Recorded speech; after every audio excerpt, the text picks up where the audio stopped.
এটা কিন্তু অত সহজ হবে না। আমার এদের বিয়ে দিতে হবে, আর ওই ভূত সেটা হতে দেবে না। সে কিন্তু মিনামাকে ক্ষতিও করতে পারে। আমি তৈরি পুরোহিত মশাই, আপনি শুধু দিন দেখুন। আমি জানি যে আমার ভালোবাসা শেষমেশ জিতবে। মীরা রাঘবের বিয়ের কথা পাকা হয়ে যায়, কিন্তু এতে ভূতিয়া রানী একদম খুশি ছিল না, আরো বিয়েতে বাধা দেওয়া শুরু করে দেয়। আমার মালহারকে আমার থেকে কেউ দূরে করতে পারবে না, আমি এটা কখনো হতে দেব না।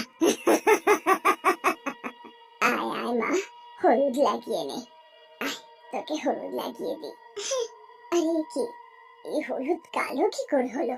আমি তো বলেছিলাম যে ভুতুরে রানী এটা হতে দেবে না। কোনো ব্যাপার না মা, আমার জীবনে যখন রাঘবের প্রেমের রং চড়েছে তাহলে অন্য রঙের দরকার নেই। তাই জন্য আমি মীরার জন্য এটা আলাদা করে সরিয়ে রেখেছিলাম। এটা আমার ভালোবাসার হলুদ, যেটা কেউ